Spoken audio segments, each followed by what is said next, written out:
Ramadan abad ke-15. Langit Jawa gelap tanpa bulan ketika azan menggema hampir bersamaan di Demak, Kudus, Tuban, hingga Gresik. Dan di setiap saf paling depan, jamaah bersumpah melihat sosok yang sama berdiri tegak sebagai imam, Sunan Kalijaga. Dalam 1 menit yang mustahil, namanya disebut di 7 masjid berbeda. Seakan bumi terlipat di bawah langkahnya dan waktu tunduk pada kehendak ilahi. Apakah ini karomah Thoyul Ardah yang mengguncang logika? Atau rahasia spiritual yang disembunyikan dari generasi ke generasi? Saksikan sampai akhir agar Anda memahami misteri yang jarang diungkap ini. Sebarkan kisah ini ke grup keluarga dan teman jika bermanfaat. Jangan lupa like, komen, dan subscribe. Serta tuliskan amin di kolom komentar sebagai doa dan dukungan Anda. Semoga siapapun yang menonton hingga akhir dilapangkan rezekinya, dikuatkan imannya, dan dijaga dalam setiap langkah hidupnya.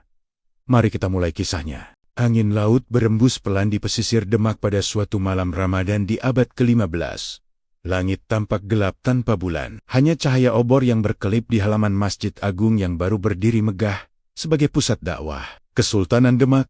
Para jamaah berdatangan dengan langkah tenang, membawa harapan dan kehusyukan di dada. Malam itu tidak berbeda dari malam-malam sebelumnya, kecuali satu hal yang kelak akan mengubah cara orang memandang batas ruang dan waktu. Di saf paling depan, berdiri seorang wali yang namanya telah dikenal luas karena kebijaksanaan dan pendekatan dakwahnya yang lembut, Sunan Kalijaga. Salat tarawih dimulai dengan tertib. Suaranya yang dalam dan tenang mengalun menyusuri lengkung-lengkung atap masjid. Bacaan ayat terdengar jelas, ritmis, dan penuh penekanan pada makna. Jamaah mengikuti setiap gerakan dengan khusyuk, merasakan ketenangan yang sulit dijelaskan. Tidak ada yang aneh pada awalnya. Namun pada saat yang hampir bersamaan, ratusan kilometer dari Demak, di kota-kota lain seperti Kudus dan Tuban, jamaah juga bersiap menunaikan salat. Mereka pun menyebut nama yang sama sebagai imam malam itu. Kabar itu tidak langsung menyebar. Pada masa itu perjalanan antar kota ditempuh dengan berjalan kaki atau menunggang kuda, memakan waktu berhari-hari. Tetapi dalam beberapa hari setelah Ramadan memasuki pertengahan, cerita-cerita aneh mulai terdengar di pasar, di pelabuhan, dan di serambi-serambi pesantren. Seorang pedagang dari Kudus bersumpah melihat Sunan Kalijaga memimpin salat dengan suara yang tak mungkin ia keliru. Seorang nelayan dari Tuban mengaku menyentuh tangan beliau setelah doa penutup. Kesaksian-kesaksian itu memiliki detail yang serupa intonasi bacaan, panjang pendek doa, bahkan jeda napas yang khas. Masyarakat mulai bertanya-tanya, jarak antara Demak dan Tuban bukanlah perjalanan singkat. Dengan kondisi jalan tanah dan hutan lebat, mustahil seseorang berpindah dari satu kota ke kota lain hanya dalam hitungan menit. Bahkan kuda tercepat pun membutuhkan waktu berhari-hari. Namun kesaksian datang bukan dari 1 atau 2 orang saja. Mereka yang dikenal jujur dan terpandang ikut membenarkan cerita tersebut. Situasi ini menimbulkan 2 reaksi yang berbeda, kekaguman yang mendalam dan keraguan yang tajam. Bagi sebagian orang, peristiwa itu adalah tanda kebesaran Tuhan yang dititipkan pada seorang wali. Dalam tradisi tasawuf, dikenal konsep karomah, kejadian luar biasa yang dianugerahkan kepada hamba yang dekat dengannya. Jika benar, maka apa yang terjadi malam itu adalah bukti nyata kedalaman spiritual yang melampaui pemahaman biasa. Namun bagi yang lain, kisah tersebut terasa sulit diterima akal. Bagaimana mungkin satu tubuh hadir di banyak tempat pada waktu yang sama? Apakah ada kesalahan persepsi? Atau mungkin strategi dakwah yang belum dipahami sepenuhnya? Perbincangan semakin meluas ketika seorang santri dari Gresik membawa kabar serupa. Ia mengaku melihat Sunan Kalijaga memimpin salat dengan bacaan yang identik pada malam yang sama. Cerita itu memperluas lingkaran misteri. Jika hanya 2 kota, orang mungkin masih bisa meragukan. Tetapi ketika jumlahnya bertambah, pertanyaan menjadi semakin berat. Di serambi Masjid Demak, beberapa ulama muda mulai mendiskusikan kemungkinan yang ada. Mereka tidak ingin gegabah memutuskan, tetapi juga tidak bisa mengabaikan banyaknya kesaksian. Malam yang semula tenang itu kini menjadi awal dari sebuah teka-teki besar. Tidak ada pengumuman resmi, tidak ada pernyataan terbuka dari Sunan Kalijaga sendiri. Beliau tetap menjalankan dakwah seperti biasa, mengajarkan nilai-nilai Islam dengan pendekatan budaya, menyusun tembang, dan membimbing masyarakat dengan sabar. Justru sikap tenang itulah yang membuat kisah ini semakin dalam maknanya. Tidak ada klaim, tidak ada pembenaran, hanya bisik-bisik masyarakat yang terus berkembang. Di tengah keraguan dan kekaguman, satu hal menjadi jelas. Peristiwa malam itu meninggalkan jejak yang sulit dihapus. Ia bukan sekadar cerita tentang kecepatan perjalanan, tetapi tentang batas yang mungkin bisa ditembus oleh manusia. Apakah benar bumi dapat dilipat?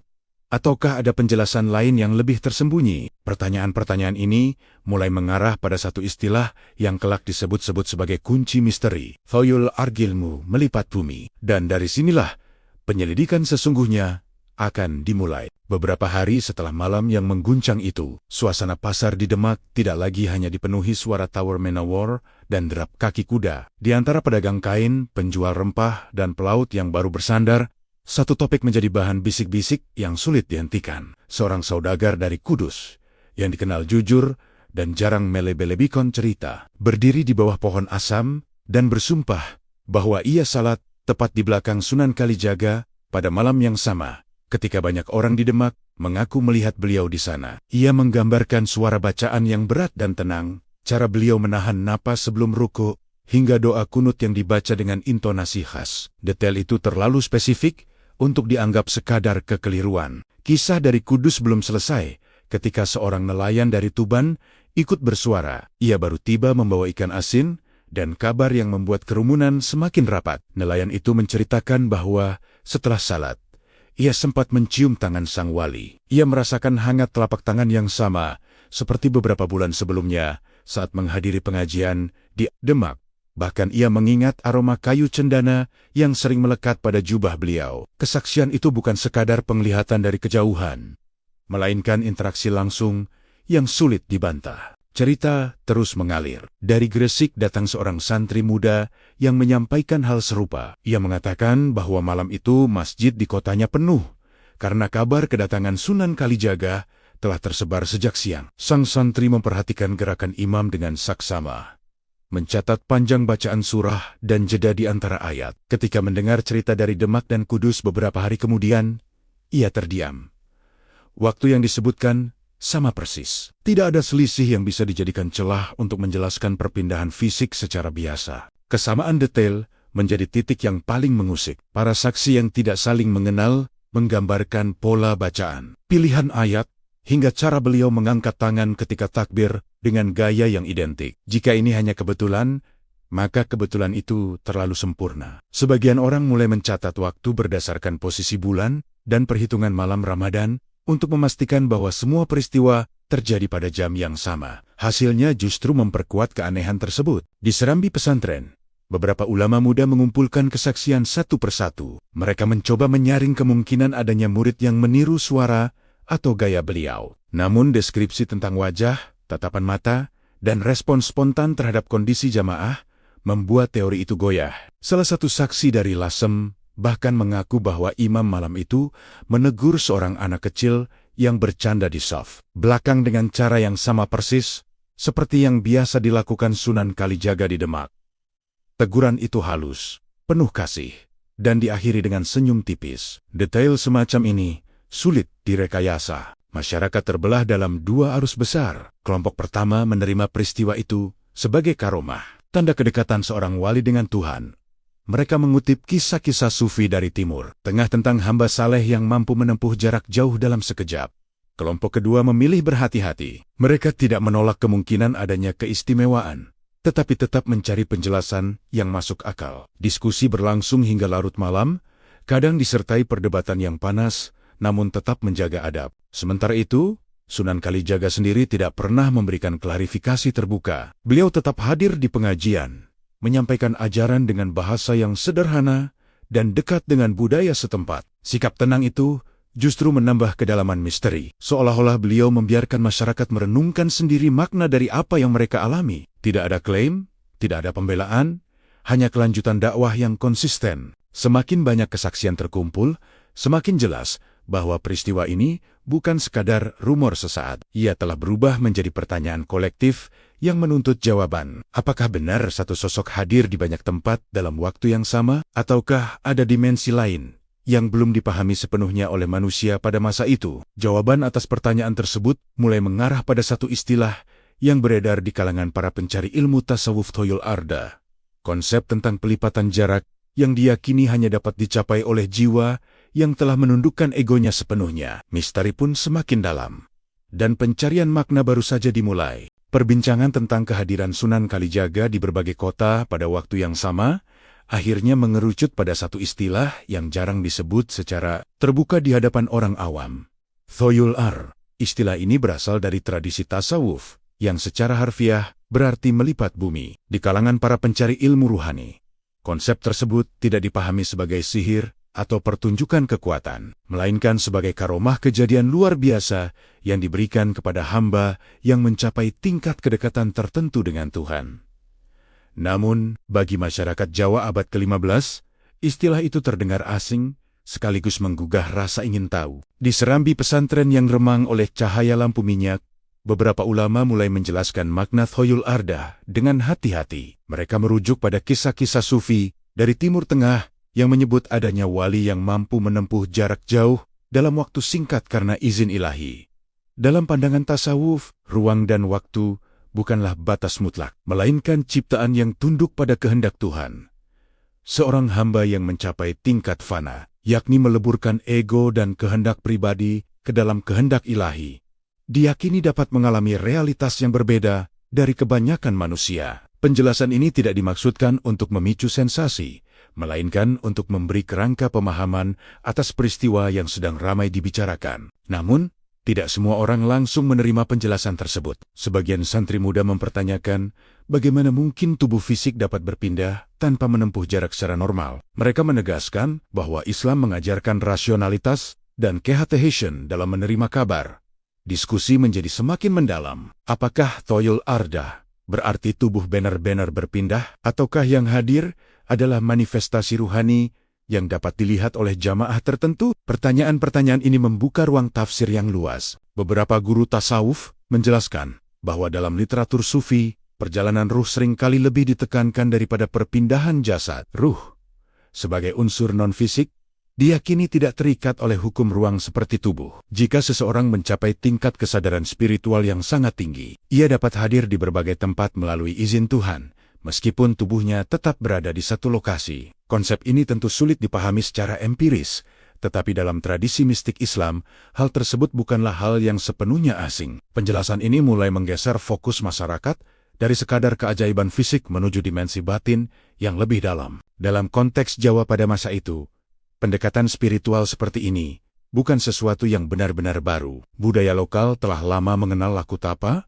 pengendalian diri, dan pencarian kesempurnaan batin. Sunan Kalijaga dikenal sebagai wali yang memadukan nilai Islam dengan kearifan budaya setempat. Jika benar beliau menguasai Thoyul Ardah, maka hal itu tidak berdiri sendiri, melainkan menjadi bagian dari perjalanan panjang disiplin spiritual yang ketat. Bukan sesuatu yang muncul tiba-tiba, tetapi hasil dari pengendalian diri, kesabaran, dan kedekatan dengan Tuhan yang ditempa bertahun-tahun. Meski demikian, misteri tetap belum terpecahkan. Penjelasan tasawuf memberi kerangka makna, tetapi tidak serta-merta menghapus keraguan. Beberapa orang masih mencoba mencari kemungkinan lain, seperti kesalahan persepsi atau informasi yang tidak sinkron. Namun semakin banyak kesaksian yang memiliki detail serupa, semakin sulit bagi mereka untuk menolak sepenuhnya. Thoyul Ardah kini bukan lagi sekadar istilah yang beredar di kalangan terbatas, melainkan menjadi pusat perbincangan luas tentang batas kemampuan manusia. Di tengah perdebatan itu, satu hal menjadi jelas. Peristiwa ini telah mengangkat diskusi ke tingkat yang lebih tinggi. Ia bukan hanya tentang apakah seseorang dapat hadir di 7 masjid dalam 1 menit, tetapi tentang bagaimana manusia memahami realitas. Apakah ruang dan waktu adalah batas mutlak? Ataukah ada dimensi lain yang belum sepenuhnya terungkap? Dengan munculnya istilah Thoyul Ardah sebagai kunci misteri, pencarian makna semakin mendalam. Dan dari sinilah arah cerita mulai bergerak menuju jejak-jejak dakwah yang memperlihatkan mobilitas luar biasa sang wali. Seakan memberi petunjuk bahwa misteri ini mungkin memiliki lapisan yang lebih luas daripada yang terlihat di permukaan. Setelah istilah Thoyul Ardah mulai diperbincangkan di serambi-serambi pesantren, perhatian masyarakat beralih pada satu fakta yang selama ini mungkin luput dari sorotan. Mobilitas dakwah Sunan Kalijaga yang memang dikenal sangat tinggi. Catatan lisan dari berbagai daerah di pesisir utara Jawa menyebutkan bahwa beliau kerap muncul di tempat-tempat yang berjauhan dalam rentang waktu yang relatif singkat, dari Demak ke Kudus, dari Tuban ke Cirebon. Jejak pengajarannya tersebar luas. Dalam satu musim, namanya disebut di banyak wilayah. Seolah-olah jarak tidak pernah benar-benar menjadi penghalang. Pada masa itu perjalanan bukan perkara mudah.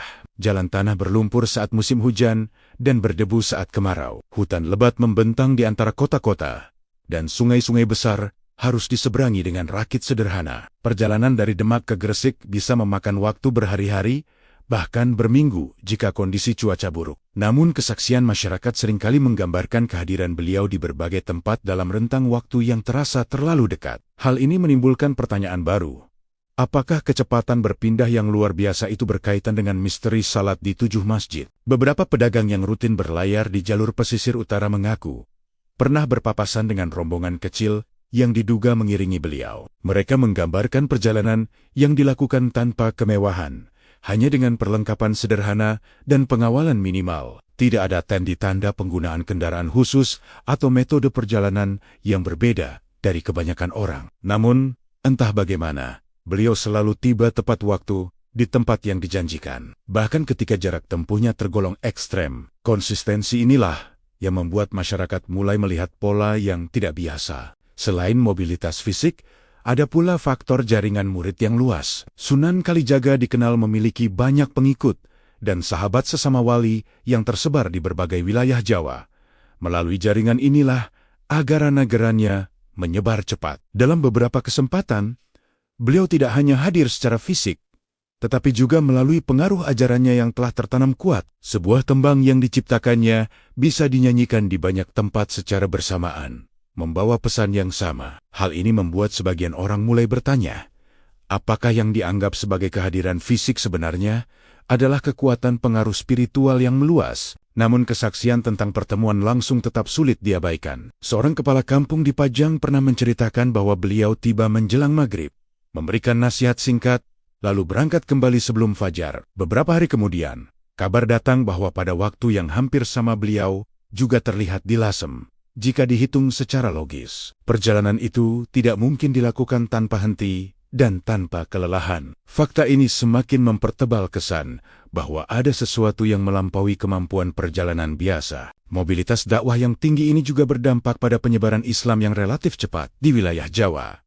Pendekatan beliau yang menggabungkan seni, budaya, dan nilai spiritual membuat masyarakat mudah menerima ajaran baru tanpa merasa terpaksa. Setiap kunjungan meninggalkan jejak yang kuat, baik berupa pesan moral maupun tradisi yang kemudian bertahan lama. Kecepatan penyebaran ini memperkuat persepsi bahwa kehadiran beliau terasa hampir di mana-mana. Perlahan, masyarakat mulai melihat keterkaitan antara mobilitas dakwah dan konsep Hoyul Arda.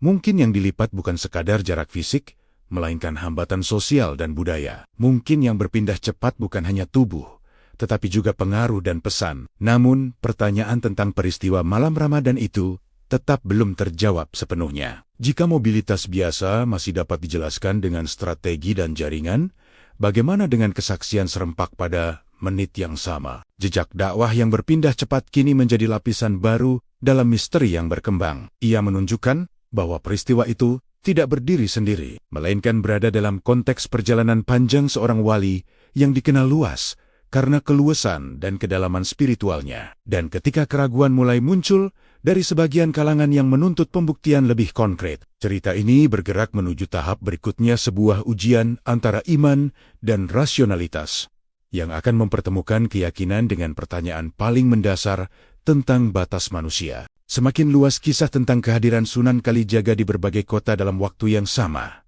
semakin kuat pula gelombang pertanyaan yang muncul dari kalangan terpelajar. Di serambi-serambi pesantren Demak dan Kudus, diskusi berlangsung hingga larut malam. Para santri duduk melingkar dengan kitab di pangkuan, sementara beberapa ulama senior memimpin pembahasan dengan nada tenang. Mereka tidak ingin terburu-buru menerima atau menolak kabar yang telah menyebar. Bagi mereka, menjaga keseimbangan antara iman dan akal adalah bagian dari tanggung jawab keilmuan. Sebagian ulama muda menyampaikan keraguan secara terbuka. Mereka berpendapat bahwa ajaran Islam menekankan pentingnya verifikasi berita. Jika satu orang bersaksi, mungkin masih bisa terjadi kekeliruan. Namun, ketika banyak saksi muncul dari tempat berbeda, verifikasi menjadi lebih rumit. Mereka mulai menelusuri kemungkinan adanya kesalahpahaman waktu. Apakah benar azan dikumandangkan tepat pada menit yang sama? Apakah perhitungan malam Ramadan di setiap kota sudah sinkron? Pertanyaan-pertanyaan teknis ini diajukan bukan untuk meremehkan,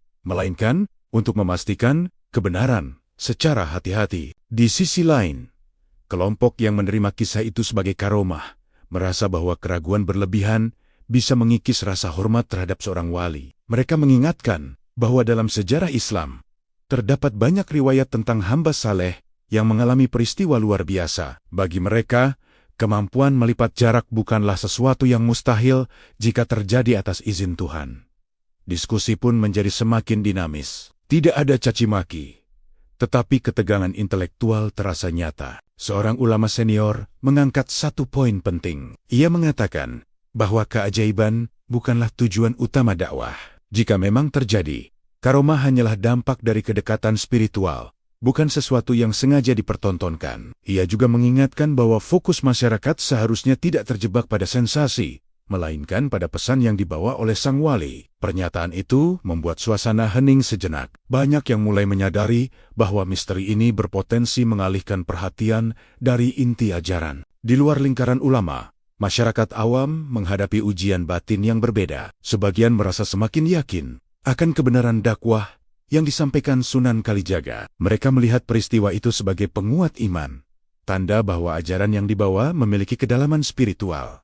Namun ada pula yang merasa bingung. Mereka takut tertipu oleh kabar yang belum jelas. Khawatir jika menerima sesuatu tanpa bukti kuat akan membawa dampak buruk. Kebingungan ini menciptakan jarak emosional di tengah komunitas yang sebelumnya relatif tenang. Menariknya, Sunan Kalijaga tidak memberikan klarifikasi langsung. Beliau tetap menjalankan aktivitas seperti biasa mengajar, berdialog dengan masyarakat, dan membimbing murid-muridnya dengan sabar.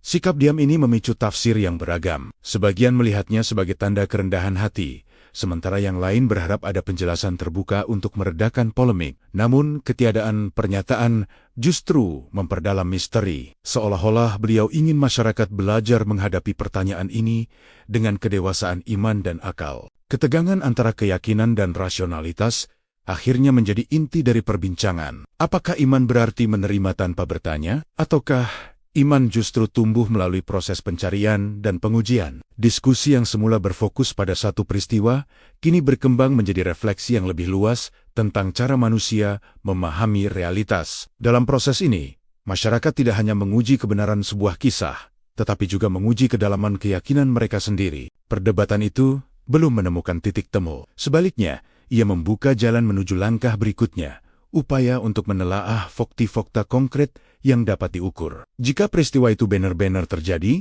maka jarak geografis antara kota-kota yang disebut harus diperhitungkan secara rinci. Dari sinilah muncul gagasan untuk memetakan 7 masjid yang menjadi pusat kesaksian. Dengan memahami bentangan wilayahnya, misteri ini akan diuji di atas peta nyata, bukan hanya dalam ruang diskusi. Dan langkah itu akan membawa cerita menuju babak yang lebih menegangkan. Perdebatan yang menghangat di kalangan ulama dan masyarakat akhirnya mengarah pada langkah yang lebih konkret. Jika kesaksian tentang kehadiran Sunan Kalijaga di 7 tempat berbeda memang terjadi dalam satu rentang waktu yang sama, maka jarak antar lokasi harus dihitung secara cermat. Beberapa santri yang memiliki kemampuan membaca peta pelayaran dan memahami jalur darat mulai mengumpulkan data. Mereka mencatat nama-nama kota yang paling sering disebut dalam kesaksian: Demak, Kudus, Tuban, Gresik, Cirebon, Pajang, dan Lasem.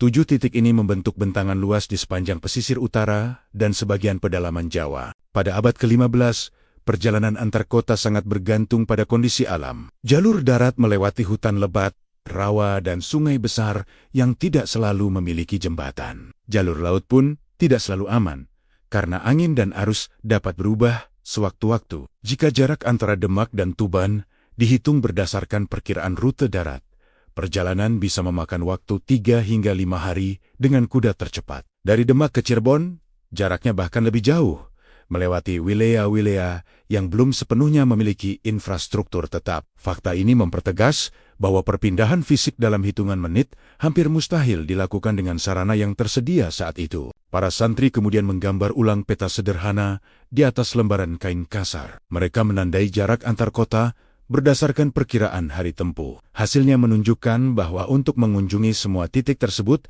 secara berurutan saja diperlukan waktu berminggu-minggu. Apalagi jika kehadiran itu diklaim terjadi pada menit yang sama. Perhitungan ini membuat suasana diskusi semakin serius. Bagi sebagian orang, peta tersebut menjadi bukti kuat bahwa peristiwa itu tidak dapat dijelaskan dengan perjalanan biasa. Namun, peta juga membuka kemungkinan lain. Ada yang berpendapat bahwa mungkin tidak semua lokasi benar-benar terjadi pada waktu identik. Perbedaan kecil dalam perhitungan waktu antara satu kota dan kota lain bisa saja menimbulkan kesan bersamaan. Pada masa itu, tidak ada jam mekanik yang tersinkronisasi. Penentuan waktu bergantung pada posisi matahari, bulan, dan pengamatan lokal. Perbedaan beberapa menit bisa saja terjadi tanpa disadari. Teori ini memberi celah rasional yang masih bisa dipertimbangkan. Meski demikian, kesaksian yang menyebut momen takbir dan doa yang sama tetap menjadi tantangan besar bagi teori perbedaan waktu. Beberapa saksi bahkan mengingat urutan ayat yang dibaca dan panjang rakaat dengan detail yang sulit disamakan secara kebetulan. Hal ini membuat peta bukan sekadar alat ukur jarak, tetapi juga alat untuk menguji konsistensi cerita. Setiap garis yang ditarik di atas kain seolah menjadi garis batas antara kemungkinan dan kemustahilan. Di tengah proses penghitungan itu, muncul kesadaran bahwa misteri ini tidak hanya soal jarak fisik. Peta menunjukkan batas geografis yang jelas, tetapi tidak menjawab bagaimana kesadaran dan pengalaman spiritual bekerja. Jika Thoyul Arrah dipahami sebagai pelipatan ruang secara ruhani, maka peta fisik mungkin tidak sepenuhnya relevan. Namun bagi mereka yang berpegang pada pendekatan rasional, peta adalah pijakan awal untuk memahami realitas secara konkret. Pemetaan 7 masjid itu akhirnya menjadi simbol dari dua pendekatan yang saling berdampingan. Di satu sisi, ada keinginan untuk mengukur dan menghitung dengan presisi. Di sisi lain, ada pengakuan bahwa tidak semua hal dapat direduksi menjadi angka dan jarak. Diskusi yang semula bersifat emosional kini berubah menjadi analisis yang lebih terstruktur. Setiap kota yang ditandai di peta membawa bobot baru pada perdebatan yang belum menemukan titik temu. Dengan peta di tangan dan jarak yang telah dihitung, pertanyaan berikutnya muncul secara alami. Apakah ada penjelasan lain yang bisa menjembatani antara fakta geografis dan pengalaman spiritual? Seiring berjalannya waktu, generasi setelahnya akan mencoba melihat misteri ini melalui lensa yang berbeda, lensa ilmu pengetahuan modern yang berbicara tentang relativitas ruang dan waktu. Dari sinilah cerita bergerak menuju perbandingan yang tak terduga antara warisan tasawuf dan teori fisika yang lahir Baribadebod kemudian. Berabad-abad setelah peristiwa yang dikaitkan dengan Sunan Kalijaga itu menjadi bahan perbincangan, dunia ilmu pengetahuan memasuki babak baru. Pada awal abad ke-20, seorang fisikawan bernama Albert Einstein memperkenalkan teori relativitas yang mengguncang pemahaman manusia tentang ruang dan waktu. Ia menyatakan bahwa waktu tidak bersifat mutlak. Waktu dapat melambat atau berubah, tergantung pada kecepatan dan gravitasi. Konsep ini tidak lahir untuk menjelaskan fenomena spiritual, tetapi membuka cakrawala baru tentang bagaimana alam semesta bekerja. Dalam teori relativitas khusus, Einstein menjelaskan bahwa semakin cepat suatu benda bergerak mendekati kecepatan cahaya, semakin lambat waktu berjalan baginya dibandingkan dengan pengamat yang diam. Sementara dalam relativitas umum, gravitasi yang sangat kuat juga dapat memperlambat waktu. Gagasan ini terdengar abstrak, namun telah dibuktikan melalui berbagai eksperimen ilmiah modern, termasuk pengukuran jam atom di satelit. Fakta ini menunjukkan bahwa waktu bukanlah garis lurus yang sama bagi semua orang. Ia dapat berbeda tergantung pada kondisi tertentu. Ketika konsep relativitas ini dibandingkan secara analogi dengan kisah kehadiran di 7 masjid, sebagian orang melihat kemungkinan jembatan pemahaman. Jika waktu bisa berubah karena faktor fisika, mungkinkah ada dimensi realitas yang belum sepenuhnya dipahami pada abad ke-15? Tentu saja, teori relativitas tidak pernah menyatakan bahwa seseorang dapat berpindah tempat secara instan tanpa sarana fisik. Namun ia membuktikan bahwa persepsi manusia tentang waktu dan ruang tidaklah absolut. Beberapa pemikir modern mencoba membaca ulang kisah tersebut melalui pendekatan simbolik. Mereka berpendapat bahwa jika dalam fisika saja waktu bisa relatif, maka dalam pengalaman manusia, persepsi tentang kehadiran juga dapat dipengaruhi oleh kondisi batin. Dalam situasi spiritual yang sangat intens, jamaah mungkin merasakan kedekatan yang begitu kuat sehingga kehadiran sang wali terasa nyata. Meskipun secara fisik, beliau berada di lokasi lain. Pendekatan ini tidak meniadakan kesaksian, tetapi mencoba memahami mekanismenya dari sisi psikologi dan persepsi.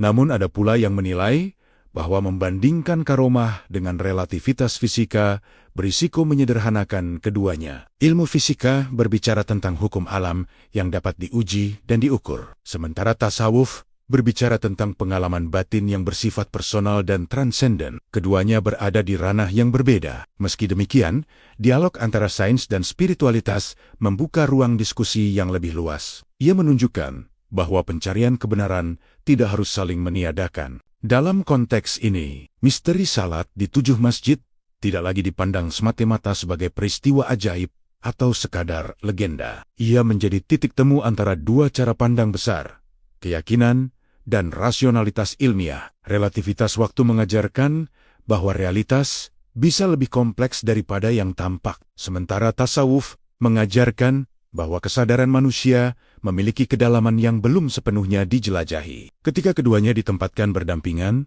muncul kesadaran bahwa batas antara mungkin dan mustahil seringkali bergantung pada kerangka berpikir yang digunakan. Meski demikian, teori fisika tidak memberikan jawaban langsung atas peristiwa abad ke-15 tersebut. Ia hanya menawarkan perspektif bahwa waktu dan ruang bukanlah entitas sederhana. Kisah tentang pelipatan bumi tetap berada di ranah spiritual, tetapi kini dibaca dengan kesadaran bahwa alam semesta sendiri menyimpan banyak misteri yang belum terungkap. Dari sinilah arah pembahasan bergerak kembali ke akar tasawuf. Jika sains menunjukkan bahwa waktu dapat relatif dalam kondisi tertentu, maka ajaran sufi berbicara tentang dimensi kesadaran yang mungkin melampaui persepsi biasa. Pertanyaan yang tersisa bukan lagi sekadar bagaimana tubuh dapat berpindah, melainkan bagaimana ruh dan kesadaran berinteraksi dengan ruang dan waktu. Dan untuk memahami lapisan itu, perlu menelusuri lebih dalam dimensi ruhani yang menjadi inti ajaran para wali. Setelah wacana tentang relativitas waktu membuka sudut pandang baru, perhatian kembali diarahkan pada akar spiritual yang sejak awal melingkupi kisah Sunan Kalijaga. Dalam tradisi tasawuf, perjalanan tidak selalu dipahami sebagai perpindahan jasad dari satu titik ke titik lain. Para sufi berbicara tentang perjalanan batin, tentang kesadaran yang menembus batas ruang dan waktu melalui kedekatan dengan Tuhan. Konsep seperti fana meleburkan ego dan baka bertahan dalam kesadaran ilahi menjadi inti dari pemahaman ini. Dalam kerangka tersebut, pelipatan bumi bukan semata-mata persoalan fisik, melainkan ekspansi kesadaran yang tidak terikat oleh ukuran jarak. Di lingkungan pesantren Jawa, laku spiritual dikenal sebagai jalan panjang yang penuh disiplin. Seseorang yang menempuh jalan ini tidak hanya memperbanyak ibadah lahiriah, tetapi juga mengendalikan hawa nafsu, membersihkan niat, dan melatih kepekaan hati. Prosesnya bisa berlangsung bertahun-tahun, bahkan puluhan tahun. Para guru tasawuf menekankan bahwa kemampuan luar biasa, jika memang terjadi, bukanlah tujuan utama. Ia hanyalah dampak dari kedekatan yang tulus dengan Tuhan. Dalam konteks ini, kisah kehadiran di 7 masjid dipahami sebagai kemungkinan yang lahir dari kedalaman spiritual, bukan sebagai pertunjukan kekuatan. Sebagian murid terdekat Sunan Kalijaga menggambarkan beliau sebagai sosok yang sangat tenang dan tidak pernah membicarakan karomahnya sendiri. Dalam pengajian, beliau lebih sering menekankan pentingnya akhlak, kesederhanaan, dan pelayanan kepada masyarakat. Sikap ini sejalan dengan ajaran tasawuf yang menghindari pamer spiritualitas. Jika memang terjadi peristiwa luar biasa, ia tidak dijadikan alat untuk menarik perhatian, melainkan dibiarkan menjadi rahasia antara hamba dan Tuhannya. Sikap diam ini justru memperkuat kesan bahwa inti dari kisah tersebut terletak pada dimensi batin, bukan pada sensasi publik. Tasawuf juga mengenal konsep kehadiran ruhani. Seorang wali dapat mempengaruhi banyak orang melalui doa dan niat yang tulus, bahkan ketika ia tidak hadir secara fisik. Dalam pengalaman jamaah yang khusyuk, kehadiran ruhani itu dapat terasa sangat nyata. Perasaan tentram, suara bacaan yang menggema di hati, dan kesadaran kolektif dalam ibadah bisa menciptakan pengalaman yang kuat. Dari sudut pandang ini, Mungkin yang dilipat bukanlah bumi dalam arti harfiah, tetapi persepsi ruang dalam pengalaman spiritual. Namun, dimensi ruhani tidak serta-merta menghapus misteri. Kesaksian tentang interaksi fisik, seperti sentuhan tangan dan dialog langsung, tetap menjadi bagian dari cerita. Hal ini membuat perdebatan tidak berhenti pada teori tasawuf semata. Sebagian orang menerima penjelasan spiritual dengan keyakinan penuh, sementara yang lain tetap menimbang kemungkinan lain. Ketegangan ini mencerminkan dinamika antara iman dan akal yang sejak awal menyertai kisah tersebut. Yang menjadi jelas adalah bahwa dalam tasawuf, batas antara yang tampak dan yang tak tampak seringkali lebih tipis daripada yang dibayangkan. Ruang dan waktu dipandang sebagai ciptaan, sementara kesadaran ruhani berhubungan langsung dengan Sang Pencipta. Jika Tuhan menghendaki, tidak ada yang mustahil. Namun ajaran ini selalu disertai peringatan agar manusia tidak terjebak dalam pencarian keajaiban, melainkan fokus pada perbaikan diri dan kedekatan dengannya. Dengan memahami dimensi ruhani ini, misteri salat di 7 masjid tidak lagi sekadar pertanyaan tentang logistik perjalanan. Ia berubah menjadi refleksi tentang kapasitas batin manusia dan kedalaman hubungan dengan Tuhan. Penjelasan tasawuf memberi makna yang lebih luas, tetapi belum menutup seluruh pertanyaan. Di tengah ketegangan antara kesaksian fisik dan pemahaman spiritual, masyarakat mulai merencanakan langkah yang lebih konkret.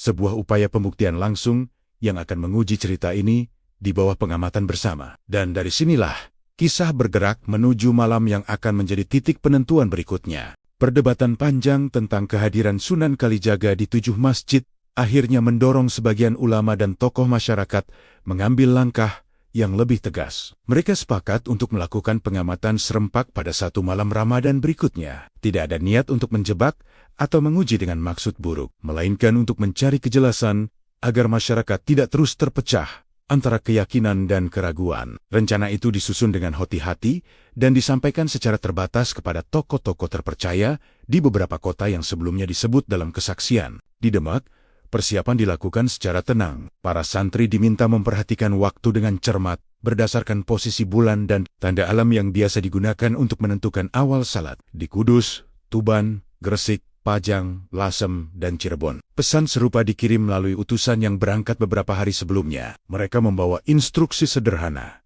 Catat waktu azan, perhatikan siapa yang menjadi imam, dan simpan kesaksian dengan detail setepat mungkin. Semua pihak menyadari bahwa pada masa itu tidak ada jam mekanik yang tersinkronisasi. Namun kesepakatan waktu ditentukan berdasarkan perhitungan ruqyat dan kebiasaan setempat yang relatif konsisten. Malam yang dinantikan pun tiba. Langit tampak cerah dengan bintang-bintang yang tersebar tipis. Di Demak, masjid dipenuhi jamaah yang datang dengan perasaan campur aduk antara harap dan tegang. Tidak ada pengumuman resmi tentang rencana pengamatan, tetapi sebagian orang merasakan suasana yang berbeda. Ketika azan berkumandang, suasana hening menyelimuti ruang ibadah.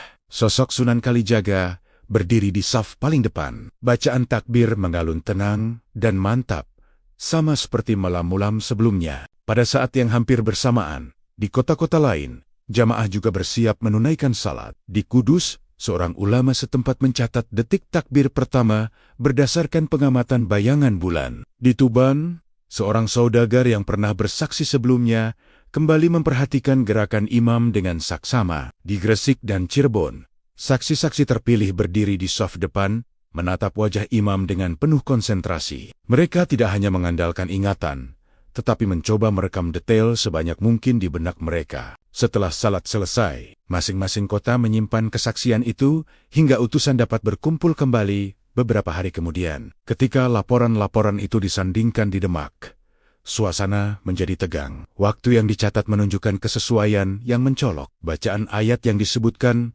memiliki urutan yang sama. Bahkan beberapa doa tambahan yang dibaca setelah salat disebut identik dalam redaksi dan panjangnya. Bagi sebagian orang, kesamaan ini terasa terlalu presisi untuk dianggap kebetulan. Namun tetap ada ruang untuk perbedaan tafsir. Sebagian pengamat berpendapat bahwa kesamaan bacaan mungkin disebabkan oleh kebiasaan tetap yang memang sering dilakukan. Seorang imam bisa saja membaca surah yang sama dalam beberapa malam berturut-turut. Namun argumen itu tidak sepenuhnya menjawab pertanyaan tentang kehadiran fisik yang dilaporkan di berbagai tempat. Beberapa saksi bahkan mengaku sempat berbicara langsung dengan beliau setelah salat, menerima nasihat singkat yang terasa sangat personal. Malam pembuktian itu tidak menghasilkan keputusan mutlak, tetapi mempertebal misteri. Alih-alih meredakan perdebatan, hasil pengamatan justru menambah lapisan pertanyaan. Bagi yang telah yakin, kesaksian serempak itu menjadi penguat iman. Bagi yang masih ragu,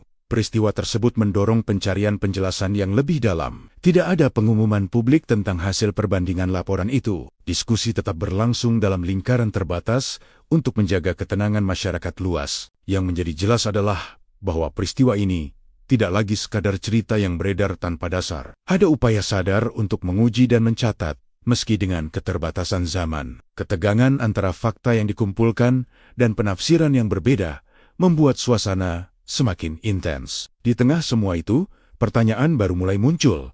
Apakah mungkin ada penjelasan lain di balik keseragaman kesaksian tersebut? Apakah strategi dakwah tertentu pernah digunakan untuk memperluas pengaruh secara serempak? Misteri belum menemukan ujungnya, dan langkah berikutnya akan membawa perdebatan ke arah yang lebih tajam. Hasil pengamatan serempak pada malam Ramadan itu tidak meredakan perdebatan. Justru sebaliknya, laporan yang memiliki banyak kesamaan membuka dua kemungkinan besar yang semakin kontras. Apakah peristiwa tersebut murni karomah, atau ada strategi dakwah yang belum dipahami sepenuhnya oleh masyarakat? Nama Sunan Kalijaga kembali menjadi pusat perhatian.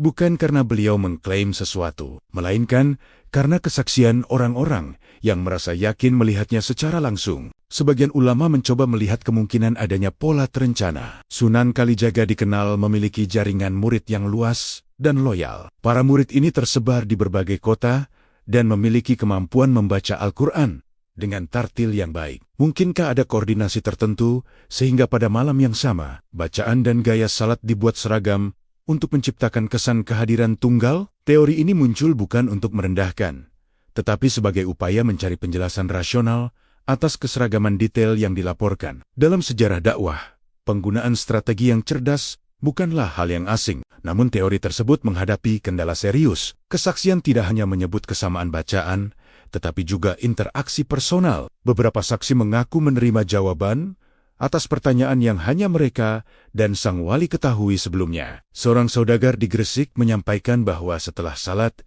imam malam itu menyinggung persoalan hutang yang ia simpan rapat-rapat. Hal yang sama juga dilaporkan oleh seorang petani di Pajang yang mengaku ditegur tentang niatnya yang belum lurus dalam berdagang. Detail personal seperti ini sulit dijelaskan melalui koordinasi biasa. Selain itu, tidak ada bukti adanya persiapan khusus yang mengarah pada skenario terorganisir. Tidak ditemukan pesan tertulis atau instruksi tersembunyi kepada para murid untuk meniru secara serempak. Para murid yang diwawancarai pun menunjukkan kebingungan yang sama seperti masyarakat lain. Mereka tidak memberikan pernyataan yang menguatkan teori strategi terencana. Sebaliknya, mereka menekankan bahwa sang wali tidak pernah mengajarkan pencarian sensasi atau demonstrasi kekuatan. Kelompok yang meyakini peristiwa itu sebagai karomah menilai bahwa keraguan yang berlebihan justru mengaburkan makna spiritualnya. Dalam pandangan mereka, jika Tuhan berkehendak menampakkan tanda melalui seorang hamba, tidak ada strategi manusia yang mampu menjelaskannya secara penuh.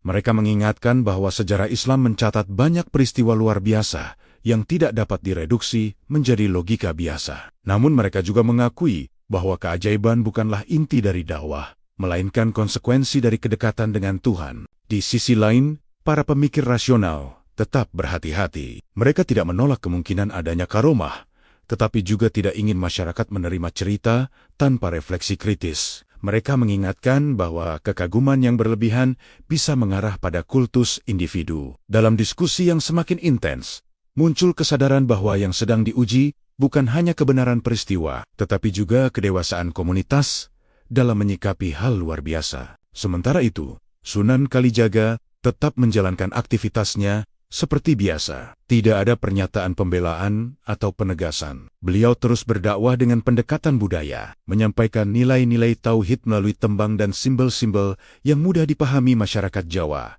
Sikap konsisten ini menambah bobot moral di tengah polemik. Jika memang ada strategi tersembunyi, tidak terlihat tanda-tanda bahwa beliau menggunakannya untuk keuntungan pribadi atau legitimasi politik. Pertanyaan tentang strategi atau mukjizat akhirnya menjadi refleksi yang lebih luas tentang cara manusia memahami kejadian luar biasa. Apakah semua hal harus dapat dijelaskan dengan pola dan perencanaan? Ataukah ada ruang dalam sejarah di mana dimensi spiritual mengambil peran yang tidak sepenuhnya terjangkau oleh nalar?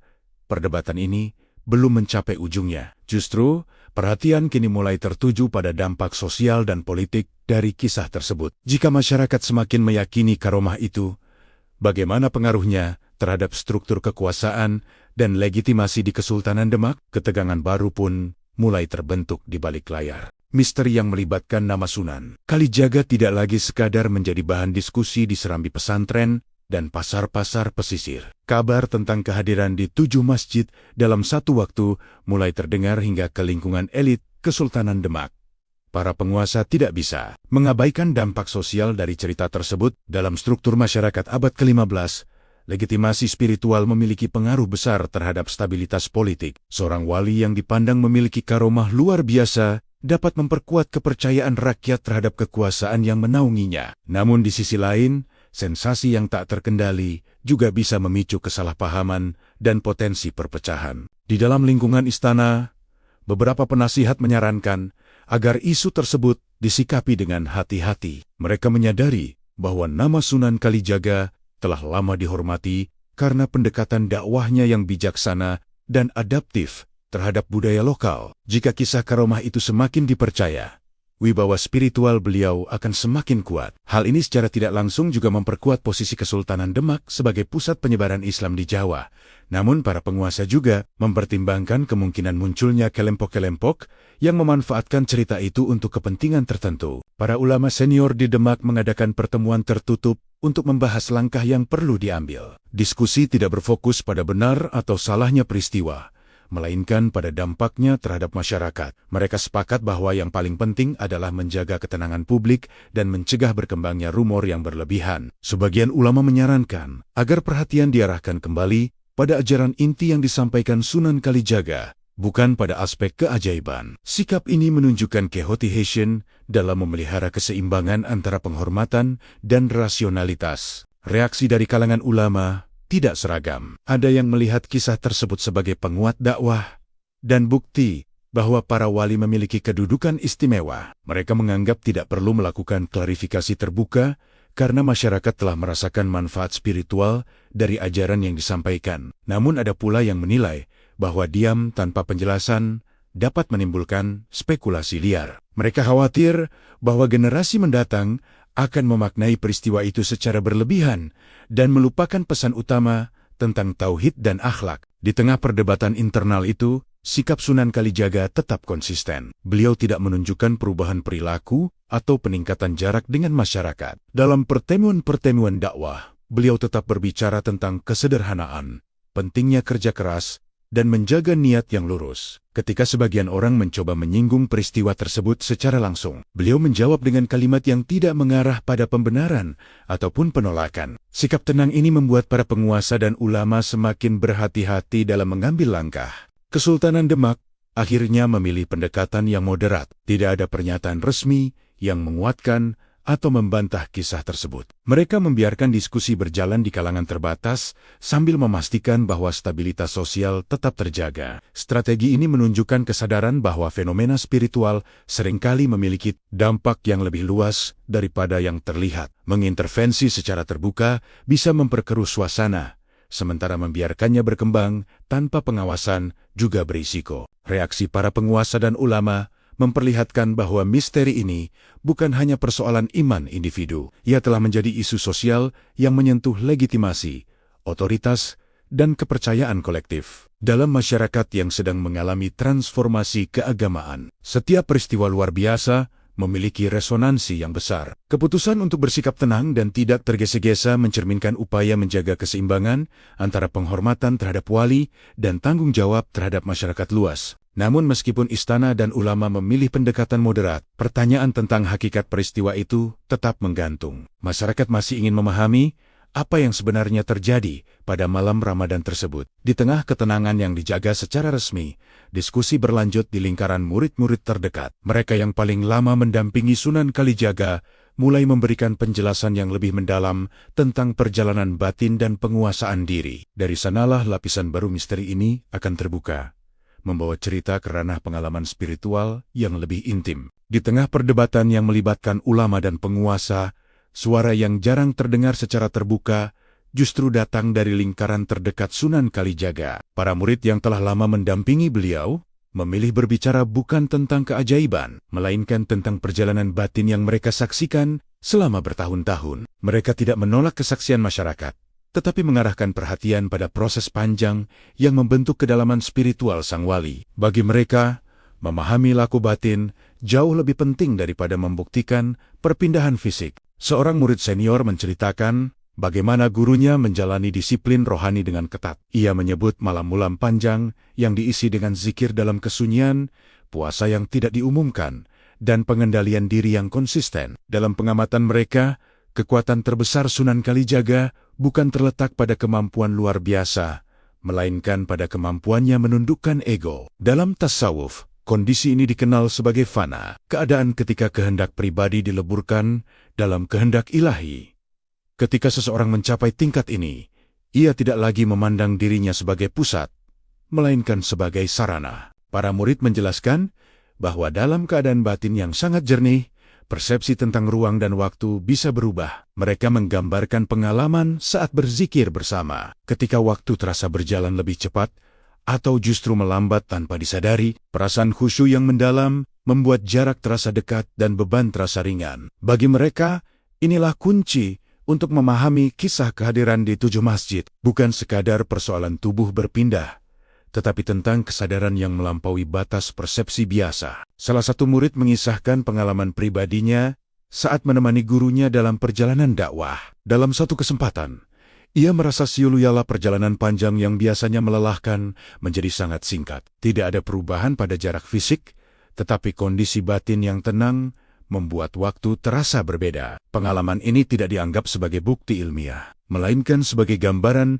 bagaimana kesadaran dapat memengaruhi cara manusia merasakan realitas. Penjelasan seperti ini memberi warna baru pada perdebatan yang selama ini terfokus pada aspek eksternal. Namun, para murid juga menegaskan bahwa gurunya tidak pernah mengajarkan pencarian karomah sebagai tujuan. Justru beliau sering mengingatkan bahwa keajaiban bisa menjadi ujian jika membuat seseorang merasa istimewa. Inti dari dakwah adalah perbaikan akhlak dan kedekatan dengan Tuhan.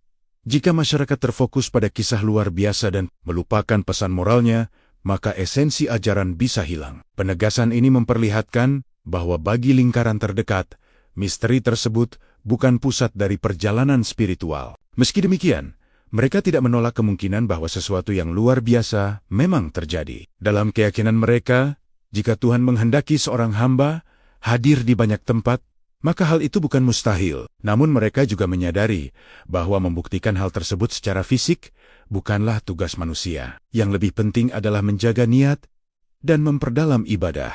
Sikap ini menunjukkan keseimbangan antara keyakinan dan kerendahan hati. Pengalaman batin yang dibagikan para murid menggeser arah pembahasan dari konflik eksternal menuju refleksi internal. Misteri salat di 7 masjid kini dipandang sebagai pintu untuk memahami kedalaman laku spiritual. Bukan sekadar teka-teki geografis, perdebatan antara strategi dan mukjizat mulai mereda di kalangan mereka yang mengenal langsung kehidupan sang wali. Mereka melihat peristiwa itu sebagai bagian dari perjalanan ruhani yang lebih luas, bukan sebagai tujuan akhir. Namun bagi masyarakat luas, pertanyaan tentang makna tetap belum sepenuhnya terjawab. Jika pelipatan bumi dipahami sebagai simbol apa yang sebenarnya ingin ditunjukkan? Apakah ini tentang kecepatan dakwah, keluasan pengaruh, atau kapasitas kesadaran manusia? Jawaban atas pertanyaan tersebut mulai mengarah pada pemahaman yang lebih reflektif. Misteri ini perlahan bergerak menuju penafsiran yang lebih dalam tentang makna Toyul Ar-Roh yang sesungguhnya, membuka jalan bagi lapisan resolusi yang akan mengubah cara kisah ini dipandang. Setelah berbagai kesaksian, perdebatan, pemetaan jarak, hingga refleksi batin para murid, arah pembahasan perlahan bergeser. Misteri tentang Sunan Kalijaga yang disebut hadir di 7 masjid dalam satu waktu, tidak lagi semata-mata dipandang sebagai teka-teki fisik. Pertanyaan yang lebih dalam mulai muncul. Jika Toyul Ar benar terjadi, apa makna sejatinya? Apakah tujuan dari peristiwa itu hanya untuk menunjukkan kemampuan luar biasa? Atau ada pesan yang lebih besar di baliknya? Dalam tradisi tasawuf, simbol seringkali lebih penting daripada peristiwa lahiriah. Melipat bumi bisa dipahami bukan sekadar memperpendek jarak geografis, tetapi mempercepat penyebaran pengaruh spiritual. Pada abad ke-15, dakwah Islam di Jawa sedang berada pada fase penting. Perubahan sosial dan budaya terjadi secara bertahap, dan pendekatan yang bijak sangat dibutuhkan. Sunan Kalijaga dikenal sebagai wali yang mampu menjembatani ajaran Islam dengan budaya lokal melalui seni, tembang, dan simbol-simbol yang mudah diterima masyarakat. Jika kehadirannya terasa di banyak tempat, bisa jadi itu mencerminkan luasnya jangkauan dakwah yang ia bangun. Melipat bumi dalam makna simbolik dapat dimengerti sebagai kemampuan menembus sekat sosial dan budaya. Pada masa itu Jawa terdiri dari berbagai komunitas dengan tradisi yang berbeda. Menghadirkan pesan tauhid tanpa memicu benturan membutuhkan kecerdasan dan kesabaran. Sunan Kalijaga tidak memaksakan perubahan secara frontal. Ia memilih pendekatan gradual, menyisipkan nilai-nilai Islam dalam wayang, tembang, dan adat setempat. Dengan cara ini, jarak antara ajaran baru dan kebiasaan lama menjadi lebih dekat. Dalam konteks tersebut, Thoyul Arda dapat dimaknai sebagai pelipatan jarak batin antara manusia dan kebenaran. Makna ini juga menjelaskan mengapa beliau tidak pernah menonjolkan peristiwa luar biasa. Jika fokus diletakkan pada keajaiban, masyarakat bisa teralihkan dari esensi ajaran. Namun jika yang ditekankan adalah perubahan akhlak dan kesadaran, maka pengaruhnya akan lebih bertahan lama. Sejarah mencatat bahwa metode dakwah beliau meninggalkan warisan yang nyata, mulai dari tradisi keagamaan hingga ekspresi budaya yang masih hidup hingga kini. Hal ini menunjukkan bahwa kekuatan terbesar bukan terletak pada sensasi, melainkan pada transformasi yang berlangsung perlahan namun mendalam. Beberapa ulama kemudian menafsirkan bahwa peristiwa salat di 7 masjid bisa saja menjadi cermin dari kondisi spiritual masyarakat saat itu. Ketika banyak orang merasakan kehadiran yang sama dalam waktu yang sama, mungkin yang terhubung bukan tubuh, melainkan hati. Dalam ibadah yang khusyuk, kesadaran kolektif dapat menciptakan pengalaman bersama yang kuat. Kehadiran seorang wali yang dihormati dapat terasa nyata karena pengaruh spiritualnya telah tertanam dalam diri jamaah. Dari sudut pandang ini, pelipatan bumi adalah pelipatan jarak antara hati manusia dengan sumber ketenangan. Pemahaman simbolik ini tidak serta-merta meniadakan kemungkinan karomah. Dalam keyakinan Islam, kejadian luar biasa tetap diakui sebagai bagian dari kekuasaan Tuhan. Namun, makna simbolik memberi kedalaman yang lebih luas. Ia mengajak masyarakat untuk melihat lebih jauh dari sekadar fenomena lahiriah. Thoyul Arda menjadi pengingat bahwa perjalanan spiritual bukan tentang menaklukkan ruang dan waktu, tetapi tentang menundukkan diri dan memperluas pengaruh kebaikan. Dengan sudut pandang ini, misteri yang semula memecah perdebatan mulai menemukan ruang damai. Baik yang memahaminya secara literal maupun simbolik, keduanya dapat sepakat bahwa dampak dakwah Sunan Kalijaga tidak dapat disangkal. Kehadirannya terasa di banyak tempat karena ajarannya menyentuh banyak hati. Melipat bumi mungkin bukan sekadar peristiwa fisik, tetapi gambaran tentang bagaimana satu jiwa yang tulus mampu menjangkau luas tanpa batas. Dan dari sinilah, dialog antara sains dan spiritualitas akan menemukan titik temu yang lebih reflektif pada pembahasan berikutnya. Setelah makna simbolik Thoyul Arda mulai dipahami sebagai perluasan pengaruh dan kedalaman batin, muncul kebutuhan untuk menempatkan kisah ini dalam dialog yang lebih luas. Nama Sunan Kalijaga tidak lagi hanya dibahas dalam lingkup sejarah lokal, tetapi juga dalam percakapan modern tentang hubungan antara sains dan spiritualitas. Jika relativitas waktu yang diperkenalkan oleh Albert Einstein menunjukkan bahwa waktu tidak bersifat absolut, maka tasawuf sejak lama telah berbicara tentang realitas yang tidak sepenuhnya terikat pada persepsi indrawi. Relativitas tidak pernah menyatakan bahwa manusia bisa berpindah secara instan tanpa hukum fisika. Namun teori itu membuktikan bahwa ruang dan waktu bukanlah entitas kaku seperti yang dahulu diyakini. Waktu dapat melambat dalam kondisi tertentu, dan persepsi tentang simultanitas bisa berbeda tergantung sudut pandang pengamat. Dalam ranah ilmiah, konsep ini diukur melalui eksperimen presisi tinggi. Dalam ranah spiritual, perubahan persepsi waktu sering dirasakan dalam pengalaman batin yang mendalam. Ketika seseorang tenggelam dalam ibadah atau meditasi, waktu bisa terasa singkat atau panjang tanpa disadari. Analogi ini tidak dimaksudkan untuk menyamakan tasawuf dengan fisika. Keduanya memiliki metode dan tujuan yang berbeda. Sains berusaha menjelaskan hukum alam melalui pengamatan dan eksperimen. Sementara spiritualitas berfokus pada transformasi batin dan kedekatan dengan Tuhan, namun keduanya sama-sama mengakui bahwa realitas lebih kompleks daripada yang terlihat di permukaan. Ketika masyarakat modern membaca ulang kisah salat di 7 masjid, mereka melihat peluang untuk memahami misteri itu sebagai bagian dari dialog lintas zaman tentang batas manusia. Dalam sejarah pemikiran, seringkali terjadi ketegangan antara pendekatan rasional dan keyakinan spiritual. Kisah ini menunjukkan bahwa keduanya tidak selalu harus saling meniadakan. Relativitas membuka kemungkinan bahwa waktu dapat dipahami secara berbeda dari yang dibayangkan generasi sebelumnya. Tasawuf membuka kemungkinan bahwa kesadaran manusia dapat melampaui persepsi biasa. Ketika dua perspektif ini ditempatkan berdampingan, muncul kesadaran bahwa pencarian kebenaran bisa berjalan melalui jalur yang berbeda, namun saling melengkapi. Bagi sebagian orang, analogi ini memperkaya pemahaman tanpa harus mengurangi makna karomah. Mereka melihat bahwa jika alam semesta saja menyimpan misteri yang terus diungkap sains, maka peristiwa spiritual pun bisa memiliki dimensi yang belum sepenuhnya dipahami. Bahi Jeng Lain. Analogi ini membantu menempatkan kisah tersebut dalam konteks yang lebih reflektif, menghindari klaim berlebihan, dan tetap menghargai rasionalitas. Dengan cara ini, perdebatan yang dulu terasa tajam perlahan berubah menjadi diskusi yang lebih dewasa. Yang menarik baik sains maupun tasawuf sama-sama menuntut kerendahan hati. Sains mengajarkan bahwa setiap teori bisa direvisi ketika ditemukan data baru. Tasawuf mengajarkan bahwa manusia harus menyadari keterbatasannya di hadapan Tuhan.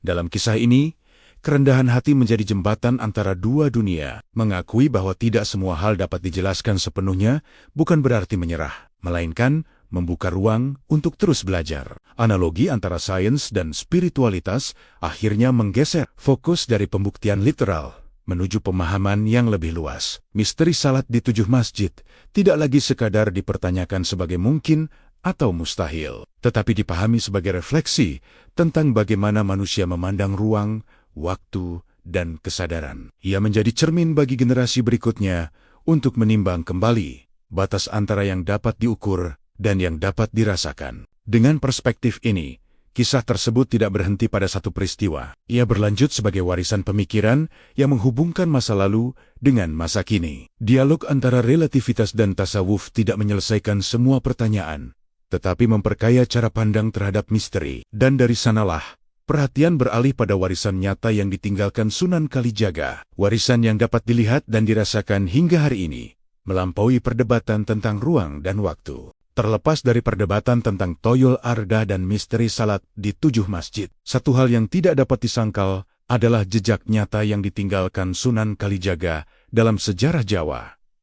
Jika kisah pelipatan bumi masih diperdebatkan antara simbol dan karomah, maka pengaruh dakwahnya berdiri kokoh dalam bentuk tradisi, budaya, dan perubahan sosial yang bertahan hingga berabad-abad kemudian. Warisan inilah yang menjadi bukti paling konkret dari kekuatan seorang wali yang bekerja bukan hanya melalui kata-kata, tetapi melalui strategi yang halus dan berkelanjutan. Di Demak, Masjid Agung yang menjadi pusat aktivitas keagamaan tidak sekadar tempat ibadah. Ia menjadi simbol transformasi masyarakat pesisir yang sebelumnya hidup dalam tradisi lama menuju pemahaman tauhid yang lebih terstruktur. Pendekatan Sunan Kalijaga yang menggabungkan seni dan ajaran agama terlihat dalam penggunaan wayang sebagai media dakwah. Lakon-lakon yang dahulu syarat mitologi Hindu-Buddha diberi tafsir baru yang mengandung pesan moral Islam.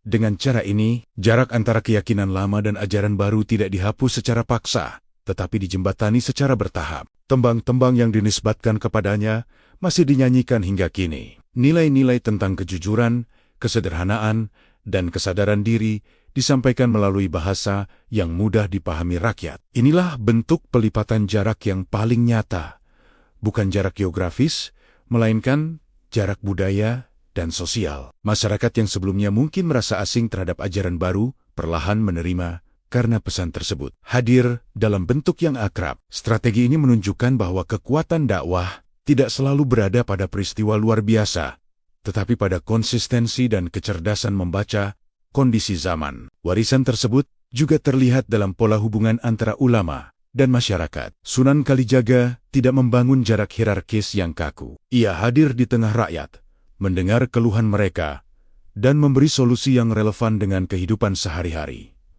Pendekatan ini menciptakan kepercayaan yang mendalam. Ketika masyarakat mendengar kisah tentang karomahnya, mereka tidak hanya terpesona oleh kemungkinan keajaiban, tetapi juga mengingat akhlak dan kepedulian yang telah mereka saksikan langsung. Kepercayaan ini menjadi fondasi kuat bagi penyebaran Islam di Jawa. Jika dibandingkan dengan perdebatan tentang kehadiran di 7 masjid, warisan budaya dan sosial ini memiliki dampak yang lebih luas dan terukur. Tradisi grebeg, penggunaan gamelan dalam konteks religius, serta integrasi nilai Islam dalam struktur adat adalah contoh konkret bagaimana dakwah membentuk peradaban.